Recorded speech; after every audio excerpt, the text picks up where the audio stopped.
Reciban mi cordial saludo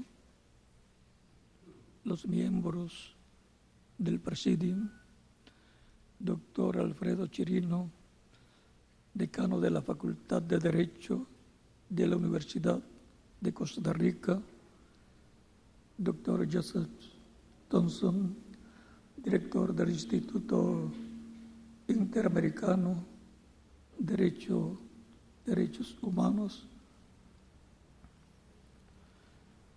también al doctor Salomón Feixler, sobreviviente del Holocausto, máster Carlos Fallas, historiador de la Universidad de Costa Rica, máster Paula Dobles, representante académica de la Facultad de Derecho de la Universidad de Costa Rica, doctor Camilo Montoya,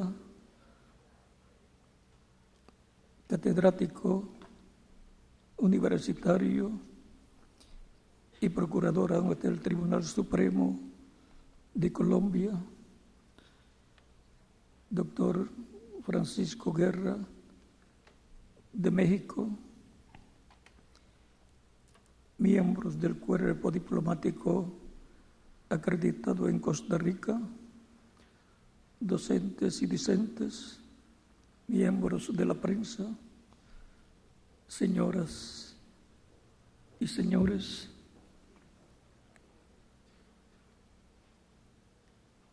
en este foro, Educando para no olvidar el Holocausto, paradigma del genocidio, quiero compartir con ustedes el tema la dignidad humana en un Estado social y democrático de derecho.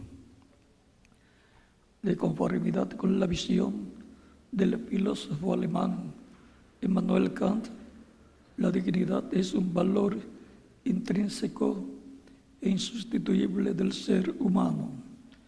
Según el principio de dignidad humana, el ser humano es un fin en sí mismo y no un medio para alcanzar ciertos fines. El ser humano, por ser digno, no puede ser instrumentalizado, deshumanizado, animalizado o cosificado. La dignidad humana es un principio fundamental del Estado social y democrático de derecho.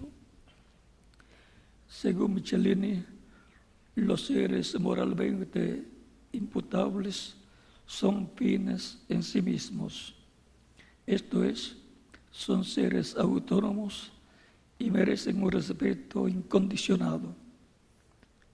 La dignidad humana la configuran dos principios característicos de toda persona: la autonomía moral y la indemnidad personal.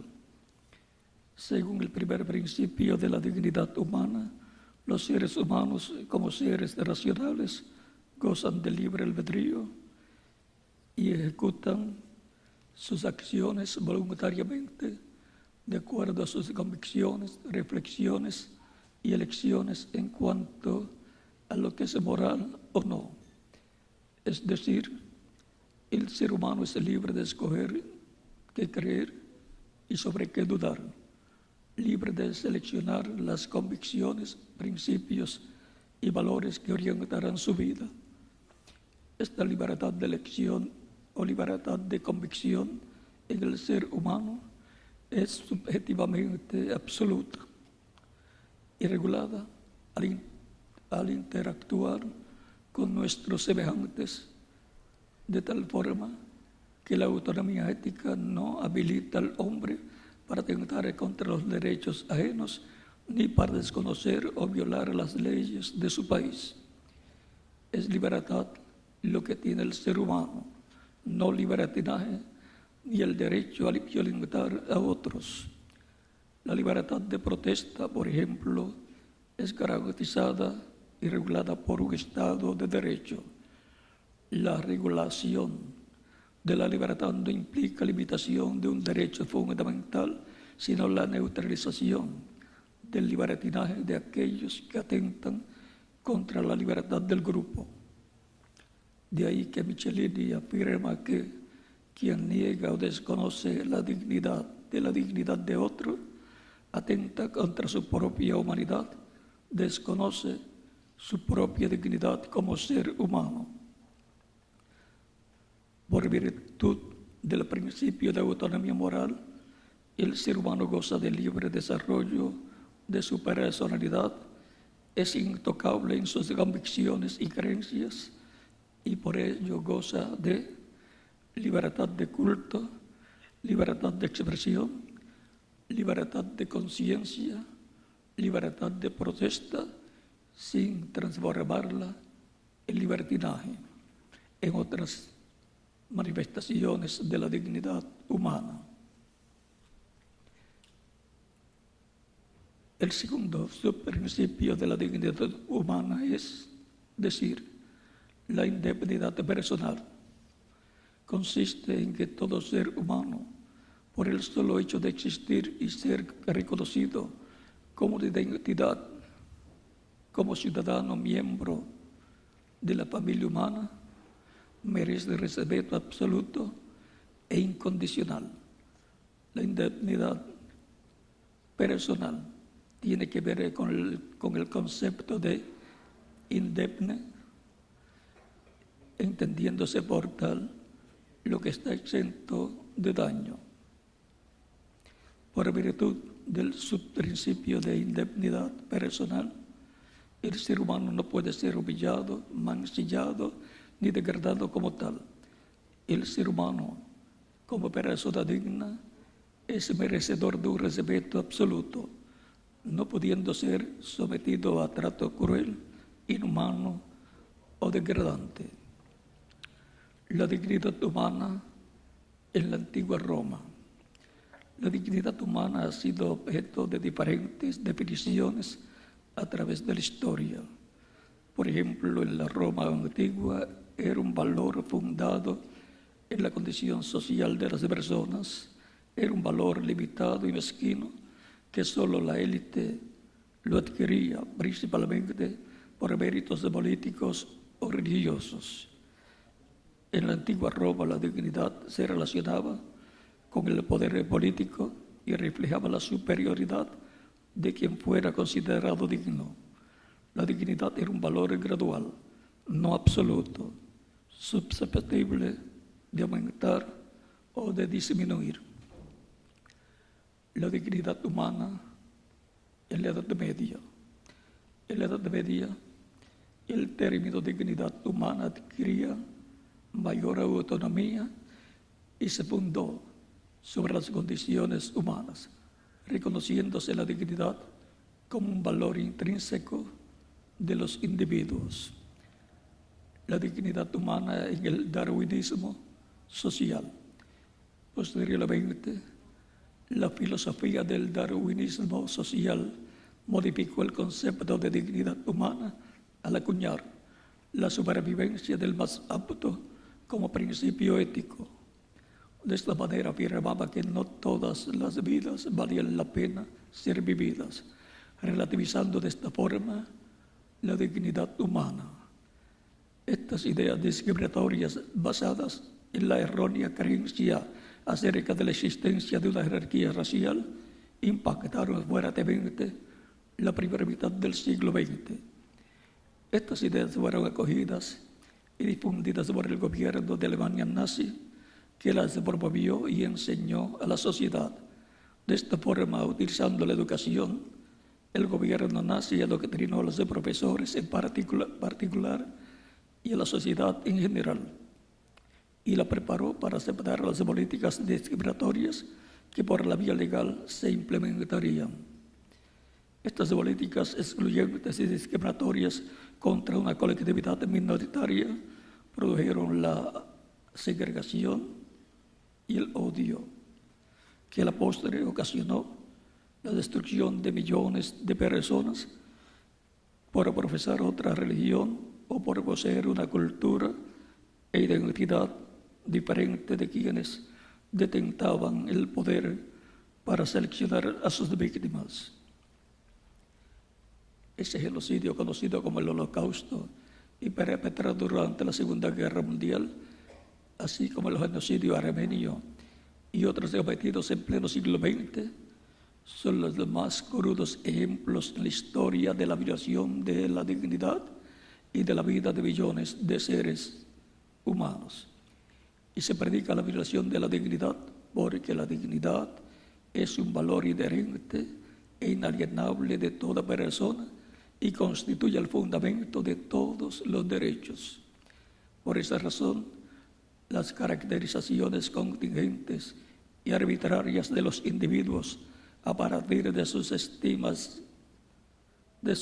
íntimas convicciones, de su legado cultural, de las discapacidades cognitivas o físicas, de las malformaciones o de cualquier otro criterio que se aduzca para justificar el odio y la intolerancia, no implica que una persona deje de ser digna o que pierda un valor como ser humano. Sin embargo, durante el Tercer Reich, las personas que sufrían algún tipo de contingencias fueron tratadas como un estorbo para la sociedad y consideradas que no valían la pena que siguieran viviendo, razón por la cual se implementó el esquema Acción T4, programa en el que se ejecutaban diferentes prácticas eutanásicas con el fin de matar a todas las personas que tenían esas características que los diferenciaban de la mayoría de los seres humanos. Asimismo, ese programa Acción T4 fue el modelo utilizado para posteriormente implementar los campos de exterminio en los que eliminó con gas a millones de personas. Según el artículo 1 de la Declaración Universal de los Derechos Humanos de 1948, todos los seres humanos nacen libres e iguales en dignidad y derechos. A partir de esta premisa surgió el compromiso de los Estados para asegurar que todos los seres humanos sean tratados de manera igualitaria. Fue por virtud de las atrocidades cometidas durante la Segunda Guerra Mundial que el reconocimiento y respeto de los derechos humanos se convirtió en el elemento fundamental para la coexistencia e interacción pacífica de la comunidad internacional en equilibrio con la libre determinación de los pueblos. Sin embargo, como embajador mundial de la paz, destaco la necesidad de que en el ámbito internacional se aclare y se precise el concepto de dignidad humana para evitar su relativización y hasta su negación con conductas genocidas y constitutivas de grandes atentados contra los derechos humanos, conductas que desconocen que cada persona como individuo está dotado de ciertas características que lo hacen único, irrepetible, digno de respeto y de toda consideración. La precisión de la dignidad humana exige tener claro que no se trata simplemente de un derecho. La dignidad humana es mucho más que eso. Es el atributo esencial con el que nace cada ser humano, atributo que lo diferencia de los animales y lo hace moralmente autónomo y como tal intocable en sus convicciones y creencias, a la vez que lo protege de toda forma de discriminación, humillación, trato cruel, inhumano y degradante. Por ello, la Organización de las Naciones Unidas tiene establecido que el derecho a disfrutar de todos los seres humanos y de todos los derechos humanos es esencial para una vida digna. Los seres humanos, a través de una educación fundamentada en valores y respeto de la dignidad, son capaces de creer para crecer y mejorar su vida en relación y de relación a través de la libertad individual. Los animales, en cambio, actúan por instinto.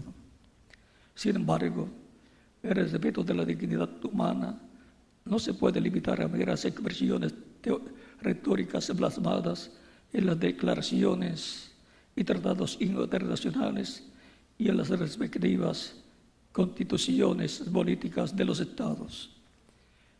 El respeto de la dignidad humana como plataforma para el reconocimiento de los derechos humanos implica el establecimiento de una serie de condiciones materiales que permitan el desarrollo de todo ser humano en condiciones de existencia que garanticen su crecimiento constante. En la Embajada de Activistas por la Paz trabajamos en la planificación y desarrollo de proyectos en todas las esferas de la sociedad con el fin de promover el respeto de la dignidad humana. Y en el campo educativo promovemos la realización de foros como el que hoy nos convoca, educando para no olvidar el holocausto paradigma del genocidio, porque creemos que todas las acciones son necesarias, pero la educación es mejor herramienta para sembrar en el corazón de los niños y jóvenes valores y principios éticos y morales que les permitan tener una convivencia pacífica con sus semejantes en el marco del respeto por la vida y la dignidad humana. La historia nos demuestra claros ejemplos de que se puede educar para la paz o para la guerra. Hitler utilizó el sistema educativo y lo adoptó para adoctrinar a los niños y a los jóvenes con el fin de buscar apoyo para sus políticas criminales y discriminatorias. Podemos usar la educación para formar a personas solidarias, respetuosas de las diferencias. Educar es mucho más que transmitir un cúmulo de información. Con la educación podemos formar individuos conscientes de que el reconocimiento de la dignidad es fundamento para el disfrute de los derechos humanos. Y el respeto de los derechos humanos garantiza el acceso a la justicia en una sociedad igualitaria y en paz. Para terminar, quiero compartir con ustedes una carta que escribió la profesora Anita Novinsky, una historiadora académica de la Shoah de la Universidad de São Paulo, Brasil, dirigida a los docentes. Querido profesor, soy un sobreviviente de un campo de concentración. Mis ojos vieron lo que ningún ser humano debería testimoniar. Cámaras de gas construidas por ingenieros ilustres, niños envenenados por médicos altamente especializados, recién nacidos asesinados por enfermeras diplomadas y bebés quemados por gente formadas en escuelas y liceos y universidades. Por eso, querido profesor, dudo de la educación y le formulo un pedido. Ayude a sus estudiantes a volverse humanos. Su esfuerzo, profesor, nunca debe producir monstruos eruditos, psicópatas o Eichmanns educados. Leer y escribir es importante solamente si está al servicio de hacer a nuestros jóvenes seres más humanos. Muchas gracias.